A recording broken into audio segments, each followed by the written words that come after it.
Turn it up. There you go. Getting ready for next weekend. Welcome, Allison, and we're in episode 12. What is this? 12? 1, 2, 12. Oh, you know what that means? Pa que lo goce. I've been doing this for exactly a fourth of a year. Well, not exactly, close. Yeah, so that's 12 episodes. That's 3 months. Yep, pretty good. Wow. And we're still doing this, huh? Thought we would have quit How by about now. this? Nah, let's do it all You the way hold to me the end. accountable. Once we do 100 episodes, then we're gonna look back and sit down and try to find out new people, because if we keep interviewing everybody here We're from gonna the be out of people. community. Chapin's not that big. Hey, no, seriously, if you know somebody that will be an interesting conversation, send it to us, Yeah. and we'll see if it's for real an interesting conversation or not. And if you think you would be an interesting conversation, let Yeah, us if you know. have something to say, and actually, let's rephrase it. How about this? We are interested in somebody that is active with the community, right? Correct. And when I say active with the community, it doesn't necessarily mean that you're running a non-profit or that you work for the government or that you work, when I say active for the community, you can be a private business owner or a board of any type of, or a director of any type of board, like a school teacher. Well, give me more examples, Alison. I mean, I think it could be anybody that is part of the community. I Yeah. mean, it could be anything from someone who teaches swim lessons that Yeah. might be something helpful for parents, to a restaurant owner, to a school board member. We're just trying to get the word out about Chapin and the surrounding areas, why we love living and working here, and just help the community and people that are interested in it. Yeah, we're trying to be. I remember, now we're talking about 3 months doing this. I remember our first episode, our conversation, what are we going to talk about? And we always say, well, let's just let it evolve itself and see. Because we didn't want this to be a real estate podcast. Yeah, well, we touch real estate, but But not boring. not like telling you. Let me tell you about the numbers this week, how many houses have sold, that kind of stuff. I mean, you don't want to hear about housing market every day, right? No. I mean, even I get asked a lot, housing market. Do you want to tell people how housing market is? It's hot. It's actually really hot. We're, now that we touch real estate, we can't avoid it. But let me tell you, we've been having multiple offers again. I thought that those were gone. I'd hoped they were gone, but apparently not. Have you been in multiple offer in the last few weeks? Yeah, So I have been in multiple offers in houses that range from $250,000 all the way to $400,000. We had a multiple offer on a house that was over $400,000, and that's a tell story, Yeah. Because I haven't seen multiple offers on houses on $400,000 this year. Now I'm only seeing one, and not involved in that one, on the late one, but without trying to make this too complicated to understand, I was showing a house that was at $470,000, and by the time I made the appointment, they told me we have multiple offers. Deadline is tomorrow by 2 p.m. So that's why I knew there were multiple offers. Even that we didn't offer on that. Makes sense? I don't know. Anyway, it depends. But yeah, the market's heating up, and we hope you'll call us if you have any interest in the market and buying or selling or learning more about it. But in the meantime, we were talking about our podcast and what's the direction that we're giving our podcast, right?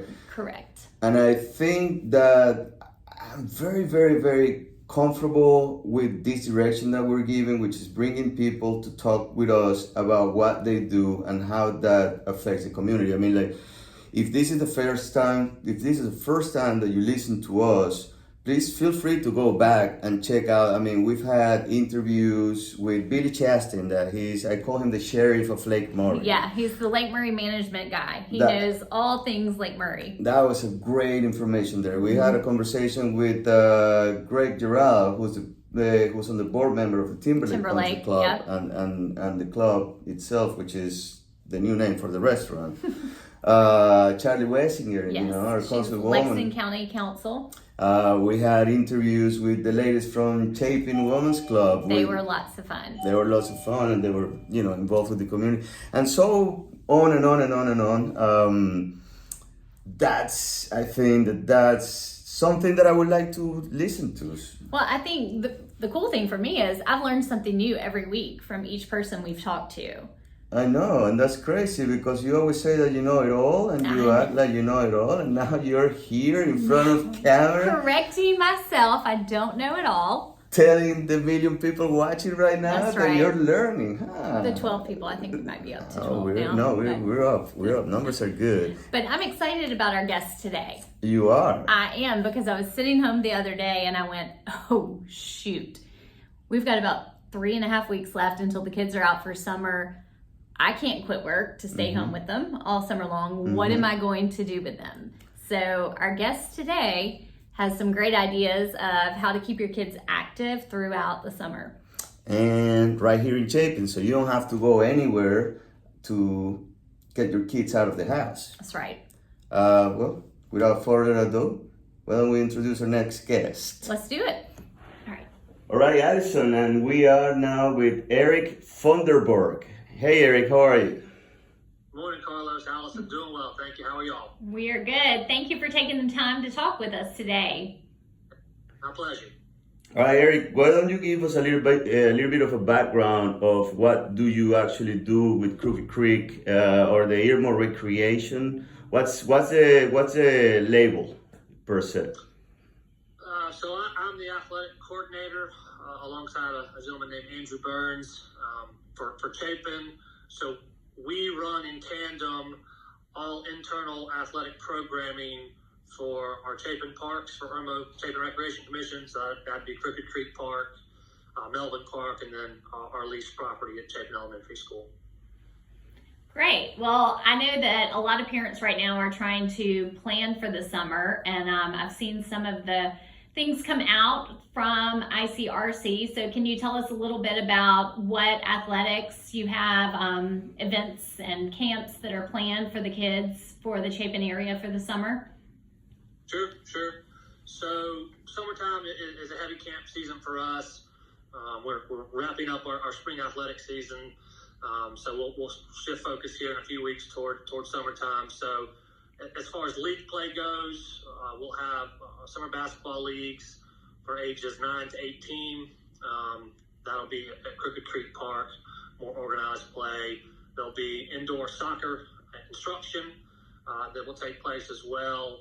But the bulk of our summer programming will focus on week-by-week athletic camps, half-day camps. So we'll have in excess of 13 of those covering pretty much any sport that we offer here, league-wise, including golf. That'll take place various weeks throughout the summer. So hopefully, if there's parents out there that are interested to get their kids signed up, we have something for them for sure. All right, so you mentioned golf. Where do you play golf? So we have a relationship with a local pro named George Bryan. He has a golf facility off Mount Vernon Church Road. So he offers lessons in the summertime. He offers tours, which are when they get to go out and play in the wintertime when the courses are a little slower and they can provide on-course instruction. But for summertime, he runs camps, clinics, that kind of stuff. All right. So what are the summer weeks that the camps will run? Pretty much once kids get out of school, we'll get up and running. I believe the first week that we offer camps will be June 5th through 8th. So as soon as they're out of school, and for athletics, we'll run typically through the first week of August, but by the time they're going back to school. So any given week, we'll be running 1, 2, 3 athletic camps split up between the various sports. That's when you say athletic camps, that's completely different than safari camp. Yeah, we kind of safari, I guess, is our quote unquote daycare, our full day camp for kids that need to be here all day, parents working, whatever. So that falls in a little bit different, I guess, department than our camps, which again are more or less half days. Most of the athletic ones run 9 to noon when it's cool. There's also other programming camps as well that are 9 to noon, or some of them, the ones that are indoors, cooking camps. Other ones, they can be in the afternoons. And what is the price, Eric, that most of them run, like an average for the camps? Most of them that are, I guess, 12 hours for the week, they run Monday through Thursday, so any given camp that runs 9 to noon, you get 12 hours of instruction. Most of those run $70. Okay, that's not bad at all. And do the children, do they have to be in the 29036 zip code, or they can be from anywhere to take part? No, they don't have to be Chapin residents.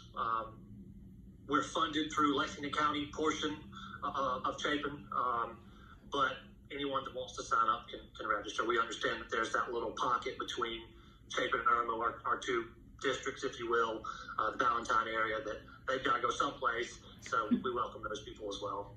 Okay. And is there any skill level required for any of the camps, or they're all just open depending on the age? No, they're open. I think most of the camps start at age 6. Mm-hmm. We're a rec agency, so that we take all comers. Most of the camps are taught by our local high school coaches, so it's really good that we have that relationship with them.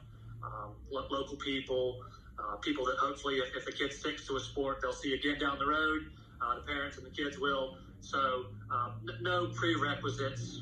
We take all comers. Gotcha. And when you're running camps, that means that you're stopping all the rec leagues for the summer. No particular sports on a just you know what I mean? Like the rec leagues I usually run during the spring. Yeah, we'll do summer basketball. It's an opportunity to get kids out of the heat if they want to. Mm-hmm. But for us, obviously, summertime is a big vacation period for parents. So it's tough to tie down families for 2 months at a time with games twice a week if they're here and there. So the camps that we offer on a week-by-week basis offers people an opportunity if they're in town to sign up without having to miss out on stuff if they're taking extended vacations. Yeah, that makes sense. Yeah. So about how many children do y'all serve throughout the summer with these camps on average? It depends on the capacity limits, but per camp we can go up to 100 if the instructor has enough help. So we expect to see probably 800 to 1,000 kids signed up just for athletics programming. Like I said, we have STEM camps, we have art camps, we have other camps that fall outside of athletics specifically that literally fill the building up. Crooked Creek Park has no excess space in summertime based on all the kids that are coming here, which is great. Yeah, absolutely. Eric, do you have a martial arts program of any type right now running? I know we do. I think it's a self-defense class, and I apologize if I misspeak. Mm-hmm. It kind of falls outside of my direct purview. But I know that there's talks to get a consistent martial arts. I don't know if it's Taekwondo, Tang Soo Do. I know we offer a self-defense course, but I think there's eyes to get a recurring program in that field. Yeah. Okay. What about swimming? We don't have a pool. That's a great question. There's a big pool in everyone's backyard, Lake Murray. We don't own a pool. We have a splash pad here at Melvin Park, which we take our camp kids, our safari kids to. But right now, there's no pool in our I guess portfolio of facilities here. So when it's not summertime and you have regular sports going on during the school year, what are the rec sports that are offered at Crooked Creek?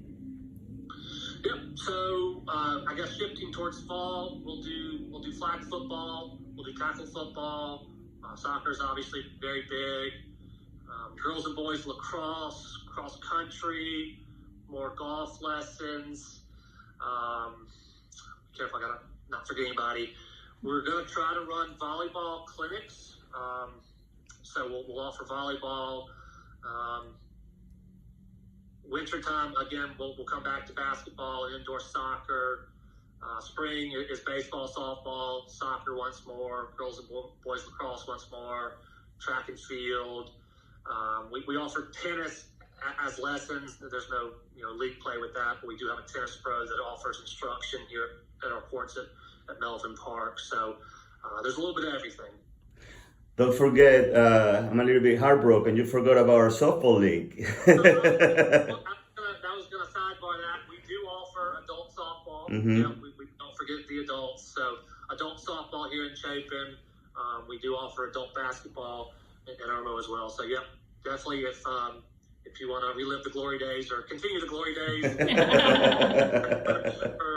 the adults. Hey, I still can play like the same way I was as 21. I think you get reminded quickly that you had a birthday yesterday. Yeah. You're starting to feel it now. Yeah, definitely not the same. So for adults, basically you have basketball, you have tennis. Do you have a tennis league right now for adults?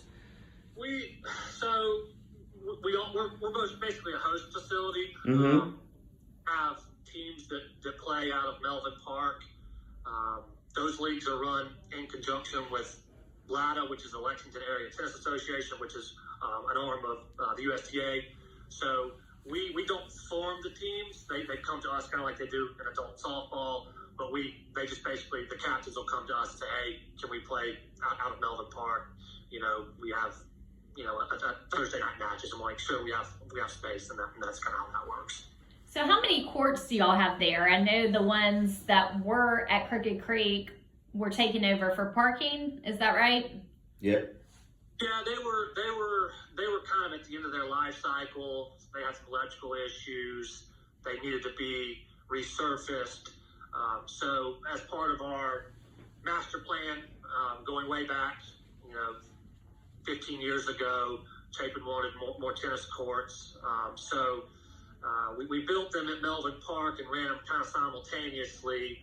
And Melvin's courts were always designed to be pay to play. So towards the end of Crooked Creek's courts, they were just in general disrepair.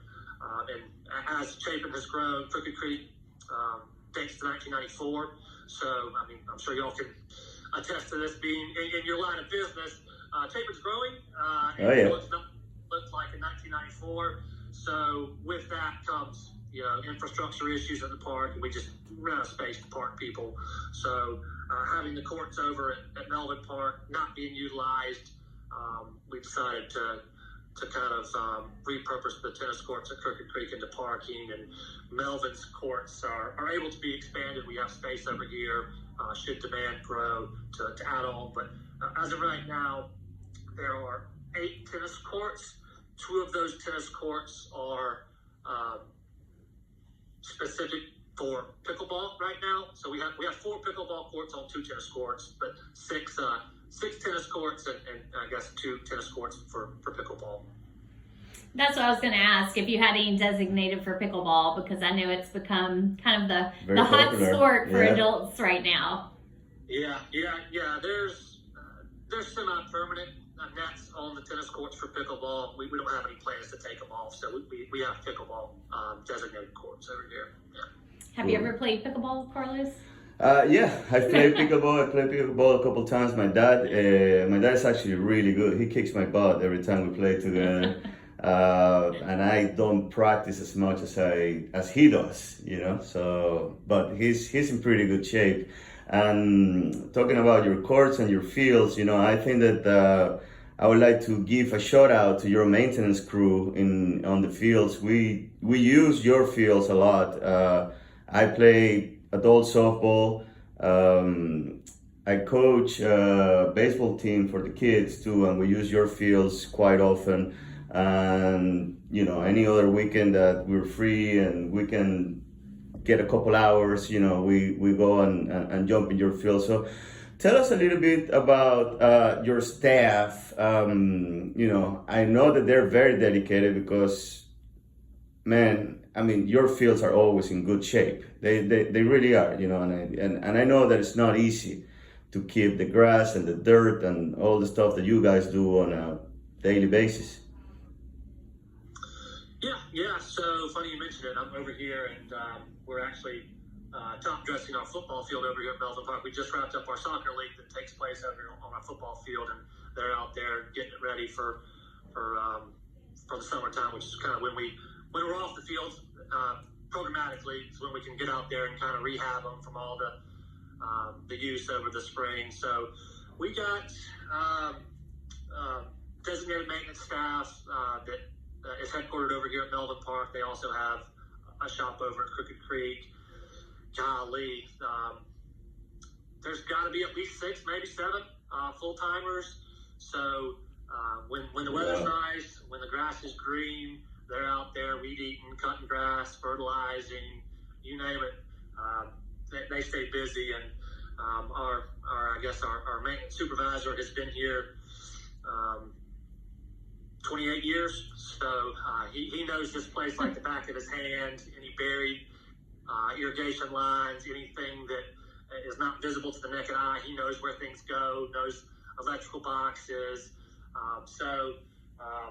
They take pride in what they do. Obviously, from a safety aspect, we've got 4-year-olds out there. Mm-hmm. Any holes or anything that is out there, we want to fix. But more so, obviously, the facilities are the window to our organization. So we want to kind of, as much as we can, put our best foot forward in that respect. Well, for somebody that has seen a ton of fields out there, and I know that baseball fields are hard because you have that mix between dirt and grass and lines and holes and people playing with cleats and all this stuff. They are doing an amazing job. They really are. And it's kind of a thankless job too, because if the field is fine, nobody comes and knock on your door and say, hey, your field was pretty today, thank you so much. But if the field is not in good shape, there you go, and you're going to listen to it. Yeah, it's something that, a little goes a long way. Mm-hmm. Not in season, they're out there because, the grass will creep onto the infield, so they gotta get a sod cutter out there and cut it. They gotta mix there's different, obviously it's, I guess, dirt, but it's more clay. Mm-hmm. There's turfis that they have to put out there. So just kind of keeping fields somewhat playable in the off season goes a long way to where when we're starting up adult softball or baseball, they're not out of hand and they're easy to rehab. Keeping irrigation on it, pre-emergent stuff like that. Just for educational purposes, and I'm not going to want you to point a fingers at, but who makes the biggest mess? The baseball, the soccers, or the footballs? Well, honestly, baseball's fine because if it's raining, we just can't play, right? We're not going to stick out in the mud pit. Soccer and football, rain doesn't necessarily cancel the party. Mm-hmm. We're playing on grass. So typically, it's typically football just because there's hash marks, and so they're playing from the same corner up and down the field. You can spread kids out, but that being said, we play in different ecosystems between our parks. Some parks drain better than others. A lot of Chapin is rocky clay, mm-hmm. Right underneath the grass, and unfortunately, that's waterproof. So when it rains, the water just sits on top of the field. So soccer makes a mess, but that's more of a symptom of just the landscape. But football, for sure, if they get out there after it's rained or whatever, and we don't call games for the night, they're running up and down those hash marks. And since we only have one football field, we run practices and games through 2 age groups on that one field. It can get pretty banged up. Gotcha. Allison? Well, I just, as a parent, appreciate the opportunities that y'all present to our youth around here. I think we're very fortunate to mm-hmm. have you right in our backyard, and just letting the kids be the opportunity to experience different sports That's what I really love about the summer camps is, you know, one of my 9-year-olds, she's excited because she's going to actually try some different things that she hasn't tried before, but it's not where you have to fully commit to a team for a season. You know, you can try it out, and then if you like it, then, you know, sign up for a season play. Yeah. For sure. Yeah, that's what we're here. We're here to create community, and we're grateful for the opportunity to do that. As you mentioned, having these camps is kind of an appetizer. You get little doses of it, and if you like it, you can join a team in league play. So it's a lot of fun. It really is.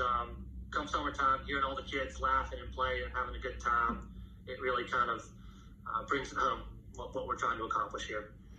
Awesome. Well, Eric, again, you know, you're doing a terrific job in there, managing those parks, managing all the people, Yes. The facilities, the fields. There's a lot of juggling going on in there. Mm-hmm. If somebody wants to know a little bit more about the programs, where would you send them? Hopefully they get our activity guide in the mail. If they don't, we publish those quarterly. We do have a digital version online, www.icrc.net.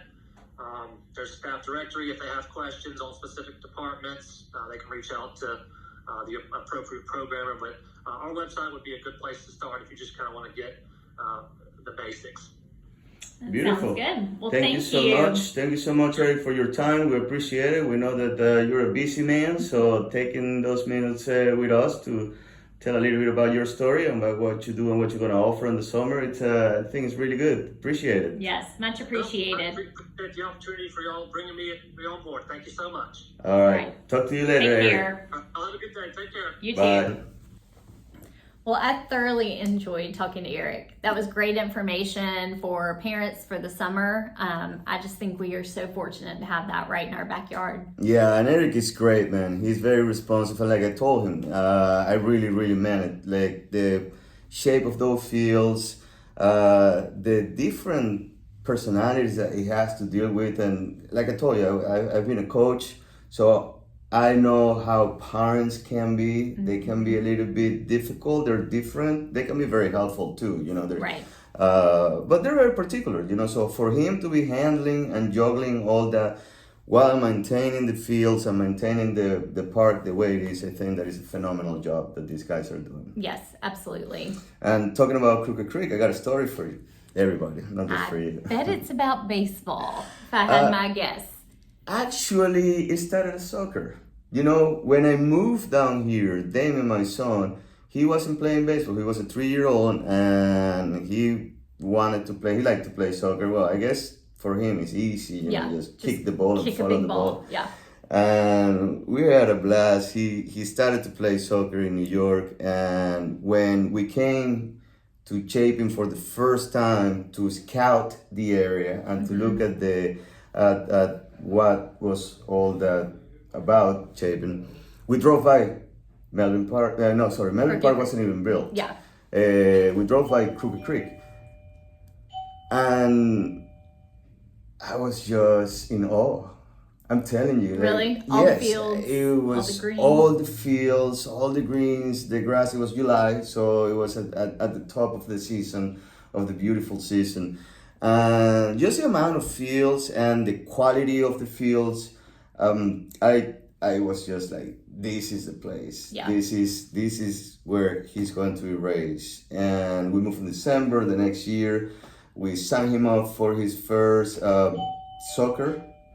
It was a soccer league, and since then we've been part of Crooked Creek for 8 years, 10 years. No, actually 9 years. We're gonna be our 10th year. Yeah, they offer so many opportunities. My girls have taken part in the theater classes that they've offered.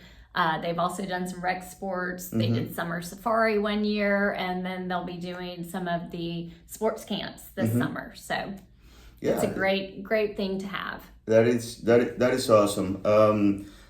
My son has been on safari also for the last 7 years too. Safari is a camp that we were talking about that is more kind of like a daycare. Yeah, it's a full day for parents at work.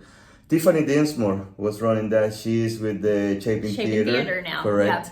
And it was just a great experience. It was everything that you want if that makes child. sense. Yeah, you know? absolutely. They keep him busy. You know, it's not perfect, but it's almost. It was almost perfect. You know, the staff was always smiling. They were always happy. Man, I'm gonna miss those days. Well, if you're interested, you can find out more information, like Eric said, on their website, www.icrc.net. Correct. Is that right? So check it out. And Eric just touched the athletics part. There is a lot more that is just not athletics. You know, like you said, there's theater classes. There are robotics. I saw a lot of robotics. Yeah, there's some STEM camps. There's some STEM. They have so much to offer. Pottery. Is that how you say it? Yeah, pottery. Look at me. Huh?